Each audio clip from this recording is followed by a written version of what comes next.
everybody as I wait for my computer to start. My Spreaker. All right, everybody. Thank you for joining me on the Michael Tobin Show. It's been a little while. Today's broadcast is titled, I Rest My Case. America Bites the Hand That Feeds Her. And first, I want to give you a little update. It is the 9th of March, 2017. It's 3:45 p.m. Pacific time. Palms of my hands are really sweating because this is such a hard-hitting broadcast about the state of affairs that the United States is in, and people, how they are reacting in the midst of our divisive behavior. But I want to give you a update. I have been working part-time since mid-November at the Home Depot. They hired me back for the second time, but this time they hired me part-time instead of full-time, and at actually minimum wage instead of what I left at, which was a couple dollars and some change more than before. But California, I'm living in San Diego County. The whole state has experienced such horrible reactions to some storms, huge storms, historical storms. And that has hampered my ability to do any side jobs. And so I'm part-time and roommating with one of my adult sons. He's actually medically challenged, and but he is able to work, but he hasn't even been able to find work also. But I won't get into that. You could read some of my other stuff. But I have a GoFundMe account that I launched yesterday, and for the complete blog, video, and article links of today's broadcast, please go to my blog, michaeldtobin.blogspot.com, and you can look up my today's broadcast blog, I Rest My Case, America Bites the Hands That Feed Her. But things haven't been working out, so my bills are all past due now, and fortunately I got my job before my credit was affected in any negative fashion. But now, the way my credit is now, because of my bills, believe it or not, places like Home Depot or Lowe's and other companies, they do credit checks on you, and you won't get hired because they don't want to see you as a risk. So, but anyhow, God knows the timing, and I actually begin my GoFundMe with, I'm at the end of my rope, and but I'm still holding on. So I have that. And you can go ahead and go to GoFundMe and just look up my name.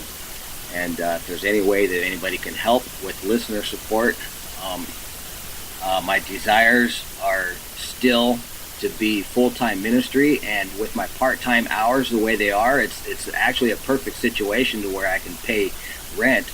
But with listener support, because production takes so long, it really does. This has already taken me at least 8 hours of production before actually beginning this broadcast. 3 days of an hour here, a couple hours there, and today, which it's 3:49. I start work at 5 p.m. So I have earlier hours to fill out applications for work, because whichever comes first, I have to take. You have to prepare before you get what it is that the Lord actually has for you, because a young evangelist told me this last summer when I went to Bible school for a month. My son and I went there, labored with them. One of the young evangelists told me that he tried it. He says, every time I prepare for a message, it doesn't go as prepared. Something totally different comes up. So why even prepare? So he did a message, and actually more notable instructor who is an evangelist, a Bible school teacher, also did the same thing and found that his message was an absolute disaster because he didn't prepare. So the message to that is go ahead and prepare anyhow, because when you fail to prepare, you're being stagnant. And God, the saying goes, God helps those who help themselves. And the Bible actually proves that to a certain extent. The joy of the Lord is my strength. Amen. It doesn't mean that you don't have to do anything to gain strength or anything, on the side or anything like that. But go ahead and check out my GoFundMe. Go to GoFundMe.com, the main site, and search my name, and you can read a lot more. But to make matters worse, we all know people who are struggling, and we all know ministers and fellow associates and friends who are in ministry, and they are missionaries, natural disaster first responders such as myself, pastors. They don't always get the support that we believe that they should. Yet there are other people, which baffles my mind, that are on Donald Trump's faith team as part of his cabinet. And why, for the life of me, I can't understand why one person in particular is on there, because the way some people are has absolutely everything to do with what this broadcast partially is concerning. So that's my update. I'm really in dire straits, and I need listener support, because I know that the Lord is moving me to be able to go at the drop of a hat, the drop of a dime, to anywhere in the United States, because I keep on getting invitations from the Billy Graham organization and Franklin Graham's Samaritan's Purse. And many of you know about them, their disaster response, and I'm a chaplain with them. I've gone door to door in the midst of disasters, spoke to children and homeowners.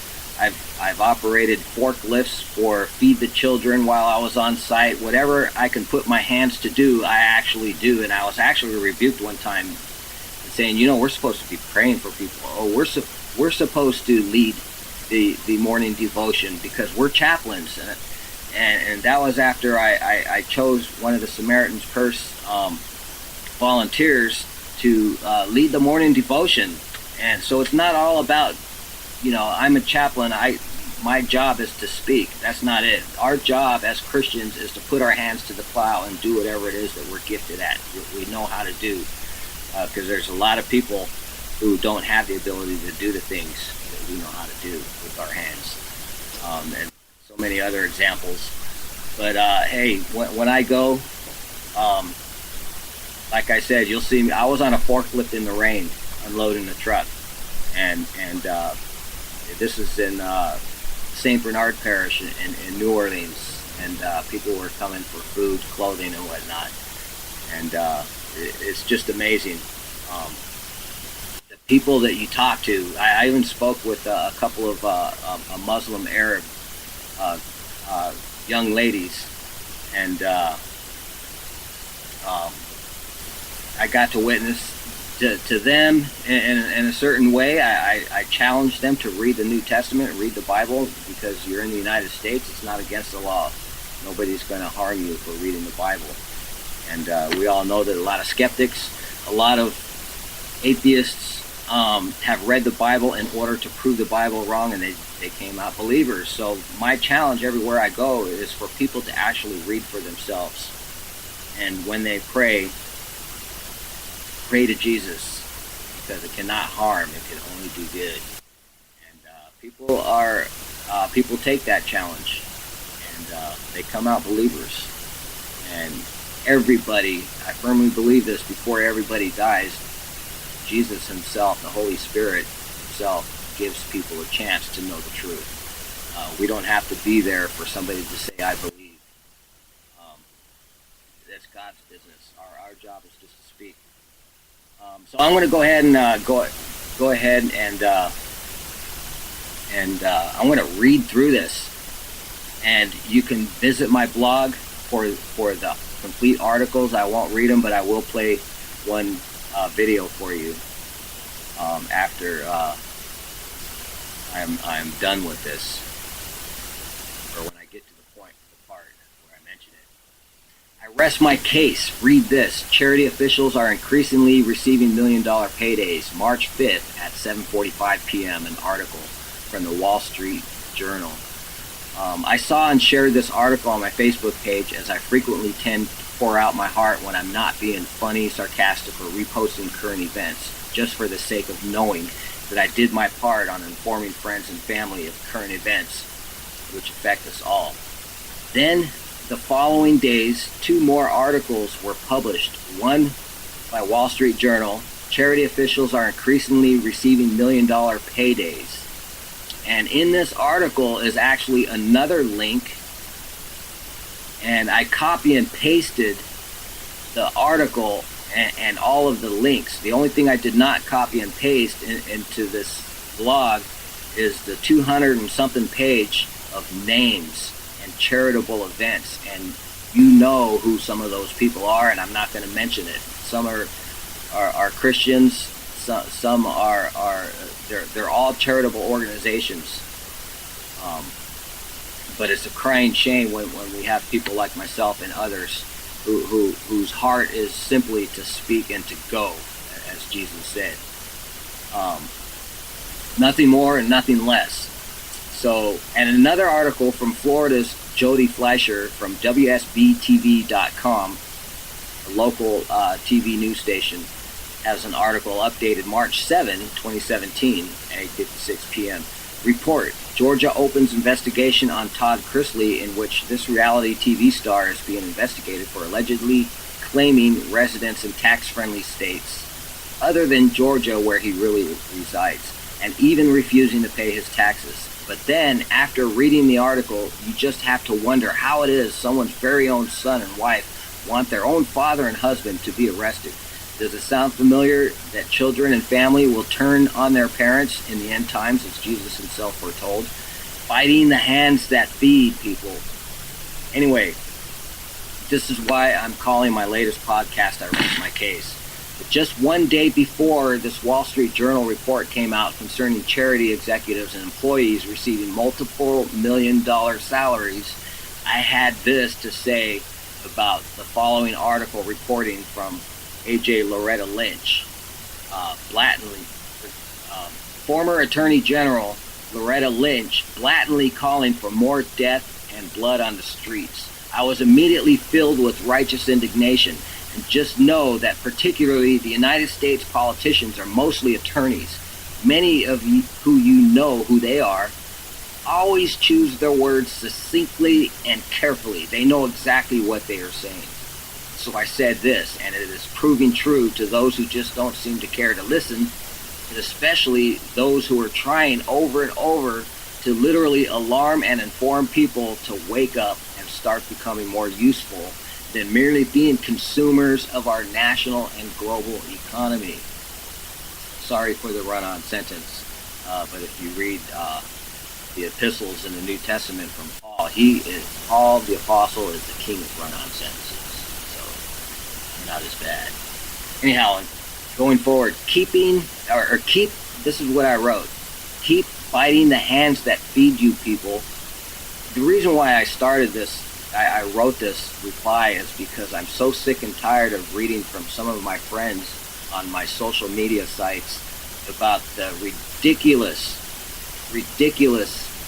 cartoon pictures, or memes they call them, memes, pictures of people with sayings, and they're just the tired, old, beating a dead horse, ridiculous arguments that people, one section of our society keeps on complaining about. But you've read them. You know what I'm talking about. So I wrote, keep fighting the hands that feed you, people. Those who you are trying so hard to impress are going to eat you alive. The intolerant left really need to be careful what they ask for. It's not enough that those they're all freeloading off with tax and spend are leaving all the blue states. They're leaving the blue states. The very people that they are listening to, Hollywood movie stars, celebrities, and politicians, they leave the blue states. You have no idea how many Hollywood celebs, corporations, and wealthy elite reside and are based in red states, do you? As Barack Obama says, it's not cool to not know what you're talking about, right? Where are they going to steal all their quote, love taxes from? The churches? Get this, folks, this is prophetic, but I didn't say God says. I don't go around saying God says, because people don't listen to God and they don't listen to you or myself. People only listen when they want to listen. Right is right and wrong is wrong. Whatever God says is truth, and that's all there is to that. You have no idea how many Hollywood celebs, corporations, and wealthy elite reside and are based in red states too. Barack Obama says it's not cool to not know what you're talking about, right? Where are they going to steal their love taxes from? The churches? Get rid of the tax exempt status of churches and all charities and nonprofits who generate revenue. You think that's going to happen? And I said, yep, YUP, yes. And that's going to happen. And by then, many of our friends and family are going to be dying of lack of medicine and basic essentials, all because so many self-professed good people and many who fake the Christianity are singing the tune of the masses. You got that, folks? That was a warning. I believe it was thus saith the Lord, as so many other things that I share with people on social media and on my podcast, The Michael Tobin Show. I just couldn't stand it. I was upset, and I never hear anybody talking about the coming time when church tax exempt and charity tax exempt status, which began in the 1950s, by the way. That's something that President Dwight D. Eisenhower started, tax exempt status. And we see that anything good is abused only because it's not illegal to abuse it. So this is what we've got to take care of in our country. We have to pray that we stop abusing the best system in the world. People are dying to come to the United States. We all know that. And it's because of a reason. We have the best government, best republic ever. But it gets abused. So I'm warning you people that the time is coming to where the tax exempt status is going to be wiped out. But it's amazing that after I posted that these two particular articles came out. One of them was a whole report of the $1 Million Club, they call it. And the links are on my blog. I copy and pasted the main article because eventually this article will probably disappear, but you can have it, run with it. Whatever you want. But it's just amazing. Imagine these charitable organizations getting $7 million a year and splitting the lion's share with their spouse as one religious organization has done. Imagine multiple $1 million with other organizations, and I'm not going to mention their names. But this is it for my broadcast. I'm going to go ahead and play this from it's called The Lunch Break, and news art. It's just a short, probably 1.5 minute news clip about Loretta Lynch. I want you to hear this, and I want you to pray for our nation.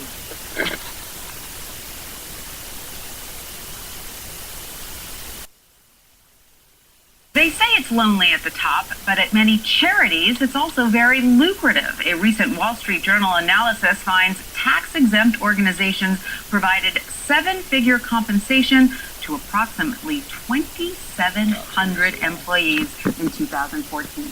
Here with us to discuss is Wall Street Journal reporter Andrea Fuller. Hi, Andrea. Great to see you. Hi, thanks for having me. So the journal found some very high numbers, significantly higher than the last time sort of charity compensation was analyzed, about 5 years ago?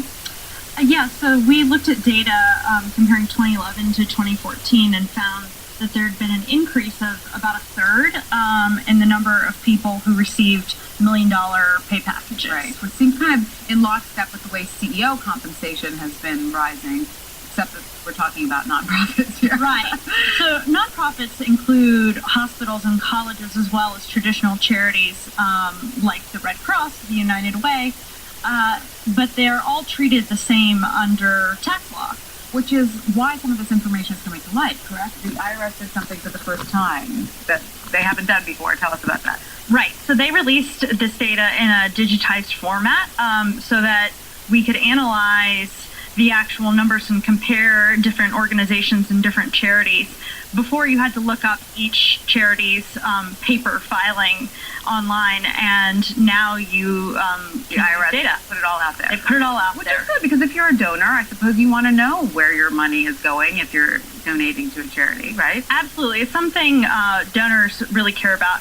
Advocacy groups say that it's something they get a lot of complaints about, and people are surprised how much some nonprofit executives make, because they think, well, this is a nonprofit, they should be earning a minimal salary. Right. They're not in this presumably to get rich, right? Right. So the compensation that you looked at includes both small and large organizations, and I think it's interesting to point out that the Red Cross, for instance, which is one of the largest charities with one of the, I guess, largest endowments, doesn't pay anyone near a seven-figure salary. Right. So the CEO of the Red Cross made about $500,000. Still a lot of money, but much less than some much smaller charities with budgets maybe a 20th or less of the size of the Red Cross. Very good information for a donor. Now, some of the people that stood out. Let's talk about one CEO in particular, Anthony Persigny of Ascension Health Alliance. We made $17.6 million. That's for 2014. So Persigny's head of Ascension, which is one of the largest hospital operators in the country.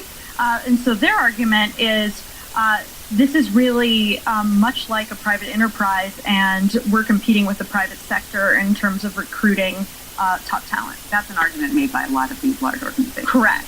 They're competing with the private sector. There were also two executives from Harvard Management Company that made the list. They're not with the company anymore. Yes. 13.8 million, one of them 10.5 million. So what do you think will be the fallout from this? I mean, obviously there is going to be some fallout. Well, people like Chuck Grassley, Senator Grassley cares about this a lot. It's an issue he's brought up time after time over the years.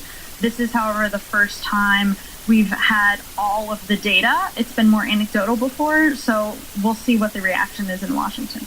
So do you think that it will just be on a legislative basis, or do you think there'll be sort of grassroots movement from donors and boards? It's really hard to tell. It's something that donors really care about, but I think that in the hospital and college sector, they really want to justify these salaries. Right. We had one college that the college president of an art school made $10 million last year. Look, there's nothing wrong with the $5 million. I mean, it's not a matter of not paying people. It's just a matter of they really need to make $7 right. million. And that's definitely the argument that I think a lot of people make is that why are these organizations getting this huge tax exemption on the order of $100 billion a year if they're really operating like private enterprise? There will be a lot more people asking that question. Thanks for your story, Andrea. Thank you.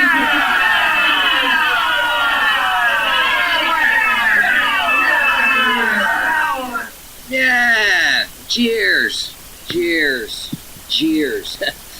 Jeers. Lots of cheers. Lots of Cheers to that, right? But anyways, gosh, folks, I inadvertently played that one, but that's just as well. I want to play the one about Loretta Lynch now. Former U.S. Attorney General Loretta Lynch.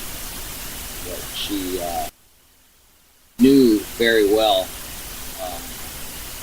what she was saying.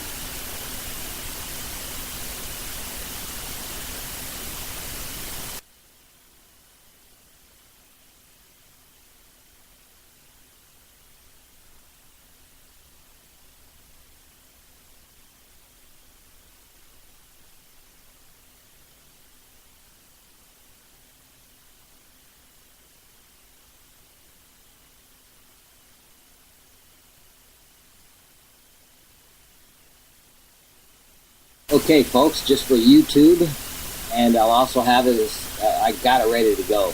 I paused and I got it ready to go. Here's Loretta Lynch calling for blood on the streets.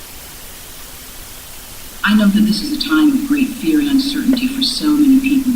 I know it's a time of concern for people who see our rights being assailed, being trampled on, and even being rolled back. I know that this is difficult. But I remind you that this has never been easy. We have always had to work to move this country forward to achieve the great ideals of our founding fathers. And it has been people, individuals who have banded together, ordinary people who simply saw what needed to be done and came together and supported those ideals who have made the difference. They've marched, they've bled. Yes, some of them have died. This is hard. Every good thing is. We have done this before. We can do this again. You hear that, folks? She's calling. Who do you think she's calling on to do this blood and death on the streets again?